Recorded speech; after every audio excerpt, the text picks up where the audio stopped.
नमस्कार दोस्तों ये कंपनी है ज्वेलरी की, गोल्ड और डायमंड ज्वेलरी बनाती है। सिल्वर वगैरह ये कॉमन चीज़ें होती हैं इनमें, सेंको गोल्ड। और इसके ऊपर थोड़ा रिसर्च करने के लिए एक मित्र हैं नील गेमर 8730, उन्होंने बोला था, तो उसके लिए ये कि इसके ऊपर आप थोड़ी रिसर्च देखेंगे।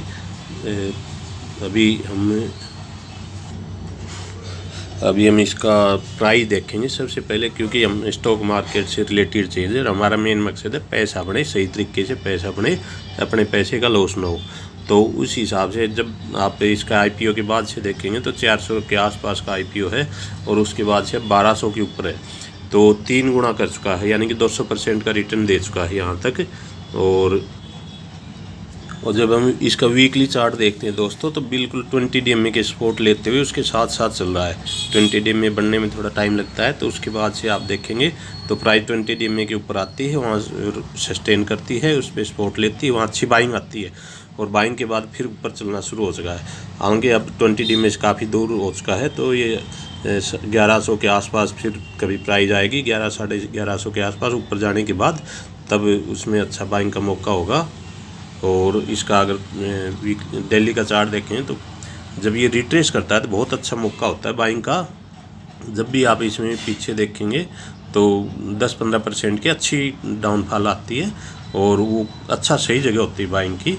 जब भी आप पिछली जितने भी प्राइस देखेंगे तो 10-15% की आराम से आपको मिल सकती है अगर आप बाइंग करते हैं। तो दोस्तों किसी भी शेयर में बाइंग करने का सबसे अच्छा मौका होता है जब वो 20 DMA के पास रिट्रेसमेंट करके 20 DMA से नीचे आ जाता है, अच्छा शेयर है, तो वहाँ पर बाइंग किया जा सकता है कुछ मात्रा में और कंटिन्यू बाइंग प्रोसेस होता है। जैसे अगर मान लो ये नील गेमर ने इसमें बाय कर रखा भाई साहब ने, तो अब उनके लिए बढ़िया मौका होता है इसमें। जब भी ये रिट्रेस करता है तो छोटी छोटी क्वांटिटी, जितना भी पैसा थोड़ा बचता है उसमें से जो भी पार्ट इसमें लगाना चाहे वो लगा सकते हैं। और ये लॉन्ग टर्म का शेयर है। हम इसकी साइट पे चलते हैं तो वहाँ पर देखते हैं इसका क्या क्या है। दोस्तों अब हम इसकी साइट पे आके देखते हैं कि भाई इसके क्या क्या प्रोडक्ट हैं। तो आप इसमें देखेंगे तो ये सेंको सेविंग स्कीम, सेविंग से रिलेटेड पैसे भी लेता है ये, ताकि उसको पैसे बाहर से ब्याज पे ज़्यादा ना लेने पड़े और उसी पैसे को ये रोटेट करके और अच्छे तरीके से अपना बिजनेस चलाएं। उसमें एडवांस गोल्ड बुकिंग ये सब तो आप साइट पे जाके देखें तो आपको और थोड़ा इनके अंदर जाएंगे तब पता चलेगा। ये डिजी गोल्ड वगैरह और ये प्रोडक्ट होते हैं इसके। और ये इसका बहुत अच्छा लगा मेरे को तो ये चीज़ें कि भाई आप प्राइस के अंदर में, किसी प्राइस के अंदर 10,000 के अंदर में ये प्राइस का ले सकते हैं। और 10 से 25 के इस प्राइस रेंज एक बना के रखी है इन्होंने। तो और अच्छे प्रोडक्ट उस रेंज में बाय करने से उसमें क्या होता है, कस्टमर वापस नहीं जाता। जो कस्टमर आ गया वो वापस नहीं जाएगा। तो उससे छोटे कस्टमर हो चाहे बड़े हों, कंपनियों को अगर सेल थोड़ी थोड़ी भी होती है तो उसमें बहुत अच्छा बेनिफिट होता है और वो बिज़नेस लंबा चलता है। और इसके ये जैसे जैसे देखेंगे तो इसके प्रोडक्ट तो सोने के सभी जगह एक जैसे ही होते हैं, ज़्यादा वो नहीं होता, लेकिन उसकी वैल्यू जो होती है, लोगों का ट्रस्ट होता है, वो ज़्यादा मायने रखता है किसी भी कंपनी के लिए। जो जिन कंपनियों पे ट्रस्ट बना हुआ होता है वो बहुत अच्छी चलती हैं। और जैसे टाइटन है, टाइटन ने पिछले कितने ज़बरदस्त पैसे बनाए हैं। ये भी पुरानी कंपनी है, कोई आज की कंपनी नहीं है। ये 1900 आप इसको देखेंगे शुरुआत से तो 1938 से बनी हुई कंपनी है ये गोल्ड के मामले में। और 1994 में 1994 से ये बिल्कुल ही एक कंपनी की तरह काम कर रही है। और ब्रांड तो इनको तो खैर कोई वो नहीं है, ये तो एडवर्टाइज के लिए होते हैं, आप देख सकते हैं। इनसे किसी भी चीज़ की ऐड करा लो, लेकिन इनसे भी लोगों के ऊपर सेल पे असर पड़ता है, तो इसलिए इनको भी पैसा देना पड़ता है कंपनियों को, ताकि उनकी सेल कंटिन्यू थोड़े अप ट्रेंड में रहे। बाकी आप इसके ऊपर जाके देखेंगे तो ये देखेंगे 22 अगस्त 94 को ये कोलकाता से इसने कंपनी की शुरुआत करी, कंपनी को लिस्ट कराया है अपने सरकारी तरीके से। उससे पहले वैसे ही अपने जैसे स्वर्णकार होते हैं इंडिया में, वो अपना अपना काम करते हैं, उस हिसाब से काम करते थे। और अभी हाल ही में लिस्ट हुई है, लिस्ट के बाद से इसने 200% का रिटर्न दे दिया है और ये बढ़िया पैसा बनाने वाली कंपनी है। तो आप इसके बारे में हम अभी इसके फाइनेंस वगैरह के बारे में देखते हैं। दोस्तों ये कंपनी का हाल ही का रिजल्ट है जून का, और जून में इसने बढ़िया रिजल्ट दिखाया है। 85% की ग्रोथ है नेट प्रॉफिट में, और रेवेन्यू ज़्यादा नहीं बढ़ा लेकिन प्रॉफिट खूब बढ़ा है, ज़बरदस्त तरीके से बढ़ा है। तो आप इसको जब भी देखें तो रेवेन्यू भी देखें और नेट प्रॉफिट भी देखें। और इसके नीचे ही इसकी होल्डिंग है, तो 68.45% कंपनी के पास होल्डिंग है, और FII 14% थे, अभी 7% रह गए, तो कुछ कम हुए हैं। और वो जो हिस्सेदारी है वो 3% तो इसमें से रिटेल के पास ही आई है, जो 7% 6.5% इन्होंने सेल किया है, उसमें 1% म्यूचुअल फंड ने भी लिया है। तो और बाकी उधर से जो DIs होते हैं, इंडियन बड़े इन्वेस्टर होते हैं, उन्होंने लिया है कुछ 1-1.5%। तो इसके कुछ जो कंपिटिटर है वो आप देखोगे तो पीयर्स जो बोल देते हैं, सेंको गोल्ड है, Rajesh export, Thangamalai, PC jewellers, Titan का इसके में नाम नहीं दे रखा क्योंकि वो बहुत बड़ी कंपनी हो रखी है, और एक कल्याण ज्वेलर्स है। ये सारे कंपिटिटर हैं, लेकिन इंडिया में गोल्ड की डिमांड कभी कम नहीं होती। और जो लोकल सुनार होते थे, बनाते थे सोना, उनकी जगह भी ये कंपनियाँ आनी शुरू हो गई, क्योंकि उन पे उतना थोड़ा सा ट्रस्ट भी कम होने लग गया, और थोड़ी सी दिक्कतें भी हो रही हैं कि पहले क्या होता था, लोग जान पहचान के होते थे सुनार, उनसे ही करवाते थे काम। अब लोग नई नई जगह ढूंढते हैं, फिर शिफ्ट भी होते रहते हैं, कोई जॉब के चक्करों में, कोई बिजनेस के लिए, कोई कुछ न कुछ बाहर जाते रहते हैं। तो वो वहाँ से तो ज्वेलरी नहीं बनवा सकते जो उनके ट्रेडिशनल सुनार हैं, सुनकार हैं। तो फिर वो क्या होता है, वो जो पढ़ा लिखा तबका है, जो नए जॉब करने वाले लोग हैं, वो इन्हीं कंपनियों में जाते हैं। टाइटन हो गए, इनके शोरूमों में जाते हैं। सेंको गोल्ड है, पीसी ज्वेलर्स है, कल्याण ज्वेलर्स है, वो आमतौर पे शोरूमों में बाय करना पसंद करते हैं। वो रेपुटेशन का भी मामला होता है, और तो उसी की वजह से भी इनमें थोड़ा सा अच्छी ग्रोथ हो रही इनकी। दोस्तों अगर हम इसके स्टॉक प्राइस से रिलेटेड बात करें तो इसकी P45 की है, और प्राइस बुक भी बहुत ज़्यादा नहीं है, 6.78 की है। तो प्राइस बुक का मतलब ये होता है कि इसने जो प्रॉपर्टी वगैरह जो कुछ भी इसकी शुरुआत में हुई थी, जो भी लगा रखा था, उसके मुकाबले में प्राइस कितनी है। जैसे स्टोर का खर्चा होता है, और भी बहुत सी चीज़ें खर्चा होता है, तो उस जो भी शुरुआत की बुक बाइंडिंग हुई है प्राइस के मामले में, कंपनी के खर्चे के मामले में, उससे कितनी गुना प्राइस है। तो ये भी ठीक है, बढ़िया है, तो इसमें कोई दिक्कत वाली बात नहीं है। तो दोस्तों इसमें स्पेशलिटी क्या है कि इस शेयर को होल्ड किया जाए। असली बात यह है कि अगर हम शेयर को होल्ड करते हैं और अच्छे पैसे बने, इस बात की कितनी संभावना है, और उसकी वो कौन सी खासियत है जिसकी वजह से इसको होल्ड किया जाना चाहिए, जिससे संभावना है कि भाई इसकी प्राइस बढ़ती रहेगी नॉर्मली, और अगर 20-22% की ग्रोथ भी दे दे पर ईयर की, तो मल्टीबैगर शेयर साबित होता है। अगर ये शेयर 10 साल में, अगले 10 साल में पैसे को 10 गुना 20 गुना कर देता है, 15-20 गुना कर देता है, तो अगले 20 साल में ये 250-300 गुना करने की पोटेंशियल रखता है। तो इसकी खासियत दोस्तों ये है कि भी ये टाइटन के बाद सेकंड बड़ी कंपनी है इंडिया में जो ज्वेलरी के काम करती है, और इसने साउथ और ईस्टर्न सेक्टर में ही ज़्यादा काम किया है, नॉर्थ साइड में किया है। लेकिन कुछ स्टेट अभी भी बचे हुए हैं जहाँ इसकी प्रेजेंस बिल्कुल भी नहीं है, जैसे हरियाणा है, राजस्थान है, इस साइड में अभी इसने एक भी स्टोर नहीं खोला है। तो ये क्या है, इसके लिए अभी खाली जगह है जहाँ ये अभी अपनी ग्रोथ करने की संभावना रखता है, वहाँ स्टोर खोलेगा तो और ग्रोथ होगी। और इसका एक मॉडल है, ये इसका कंपनी का कहना है कि भाई ये DMart मॉडल के आधार पर ही चलेगा, यानी कि जिस एरिया में ये अपने स्टोर खोलता है तो उस एरिया में पूरा कैप्चर करेगा, अच्छी खासी मार्केट कैप वहाँ हासिल करेगा।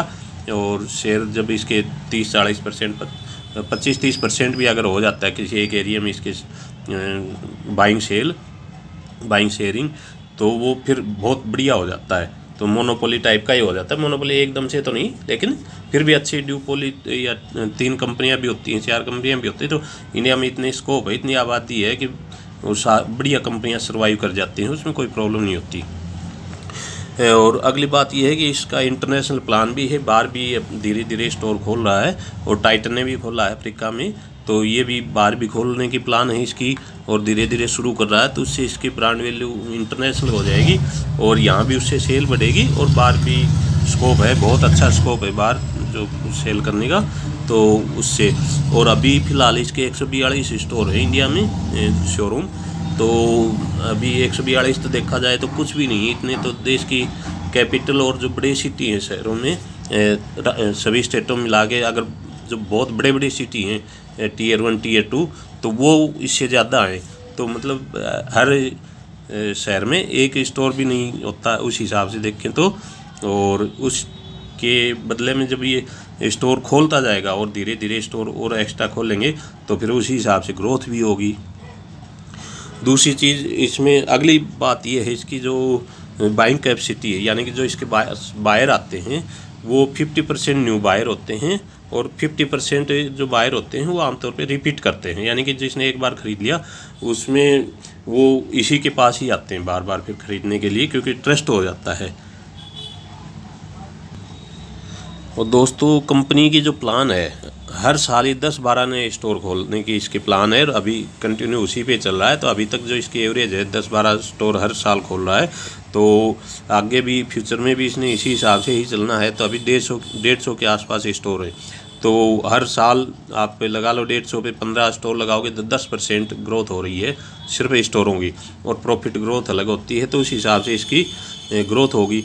और जब इसके 10-12 स्टोर खुलेंगे तो पैसा बहुत लगता है इस फील्ड में, क्योंकि स्टोर के लिए ज़मीन और बिल्डिंग बनानी पड़ती हैं, फिर उसमें इस टाइप के शोरूम होते हैं उनमें पैसा पूरा शीशे का होता है, तो बहुत पैसा खर्च होता है।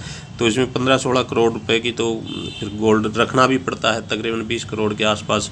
तो इनको गोल्ड रिजर्व चाहिए, इनको मतलब हर टाइम शोरूमों में लगा होना चाहिए, और इनको हर साल फिर उस पर 1.5-2 करोड़ रुपए लगाना भी पड़ता है, कैपेक्स करना पड़ता है, तभी स्टोर चल पाते हैं। तो उस हिसाब से इनके पास पैसे थोड़े ज़्यादा लगाने होते हैं इनको, इसलिए एकदम से नहीं कर सकते।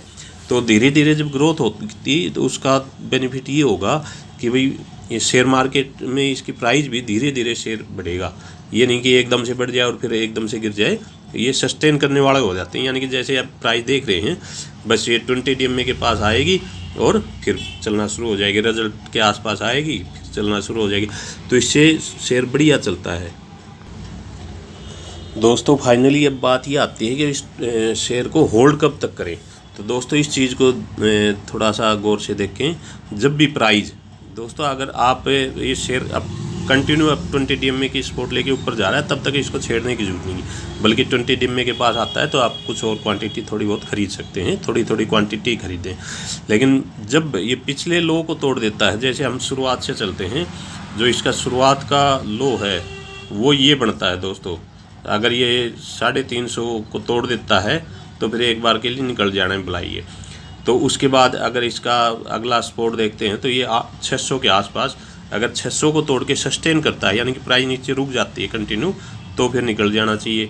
उसके बाद हम ये सपोर्ट देखते हैं 700, अगर किसी ने कहीं भी ख़रीदा और 700 को तोड़ के नीचे आता है, कंटिन्यू नीचे की तरफ चलना शुरू हो जाता है, सस्टेन करता है, वीकली चार्ट पे कैंडल क्लोज होती है, तो उसके बाद निकल जाना चाहिए। अब उसके बाद इसकी प्राइस फिर 800 के आसपास है, ये अगर इस रेंज को भी तोड़ देता है तो निकल जाना चाहिए। और अब इसकी लेटेस्ट जो प्राइस है ये है 900 से, अगर ये 940 950 से नीचे नहीं आता तब तक इसमें कहीं भी हिलने की जरूरत नहीं है। और दोस्तों ये लेटेस्ट बिल्कुल ही अभी जो इस वीक इसकी सपोर्ट बनी है ये 1050 के आसपास है। तो दोस्तों अगर इसमें यहाँ पर भी बाइंग किया है किसी ने भी, तो 1050 या 950 तक वो आराम से वेट कर सकता है, उससे पहले कहीं भी निकलने की जरूरत नहीं होती। और अगर दूसरे किसी शेयर में देखें तो पता चलेगा। दोस्तों पास्ट में लुपिन ने बहुत ज़बरदस्त पैसा बनाया है, और हम अब बात करें एग्जिट करने की, तो ये देखिए 20 DMA के साथ साथ चलते हुए इसने बहुत लंबे समय तक पैसा बनाया है। और हम चार्ट को छोटा करके देखते हैं तो ज़बरदस्त पैसा बनाया। तो इसमें किसी को भी कब प्रॉफिट बुक करना चाहिए, चाहे पूरा करें 50% करें कब, तो दोस्तों जब भी इसने यहाँ पर अपने प्राइस रेंज को तोड़ा है, ये देखेंगे तो आप, ये इसका बिल्कुल मंथली चार्ट के ऊपर सपोर्ट है 1500-1600 के ऊपर, 1600 के ऊपर 1590-1600।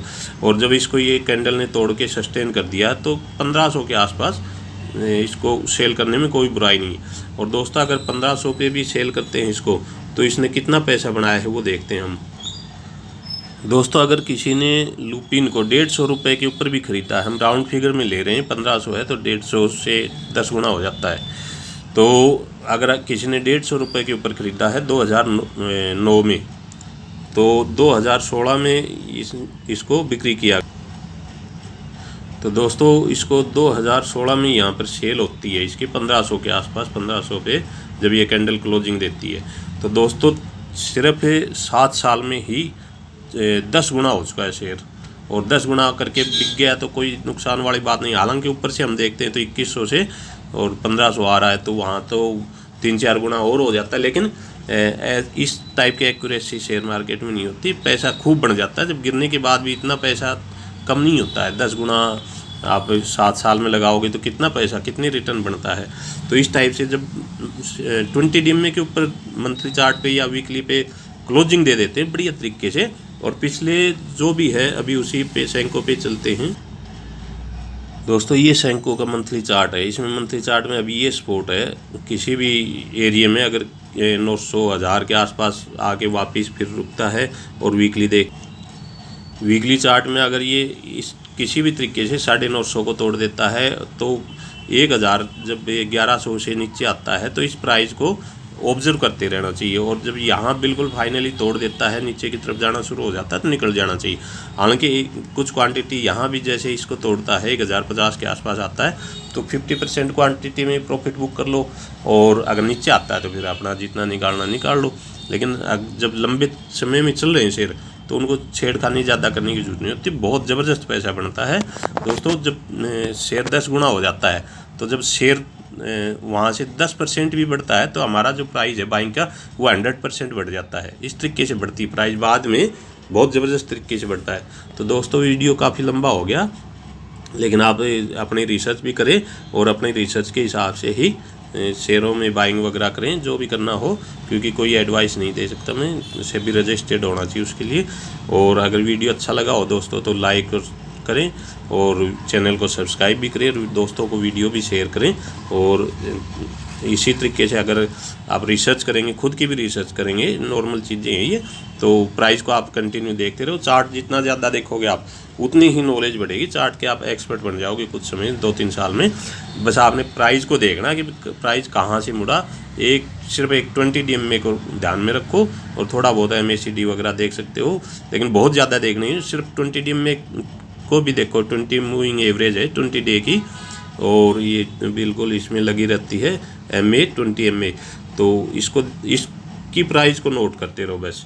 1 डे में इसके आसपास चलती रहती है प्राइस, इसके ऊपर नीचे, और बाकी वीकली में इसको सपोर्ट लेते हुए चलती है। किसी भी शेयर को देखेंगे हम कभी दूसरे वीडियो में 20 DMA पे वीडियो बनाएंगे तब देखेंगे, तो उससे पता चलेगा। थैंक यू दोस्तों, अगेन लाइक सब्सक्राइब ज़रूर करें, और वीडियो को शेयर भी करें दोस्तों के साथ, और अच्छे शेयरों को लंबे समय तक होल्ड करें दोस्तों, बहुत ज़बरदस्त पैसा बनेगा। मंथली जो इनकम होती है उसमें से थोड़ा सा पैसा लगाते रहें, बहुत ही ज़बरदस्त पैसा बनेगा। Thank you, bye.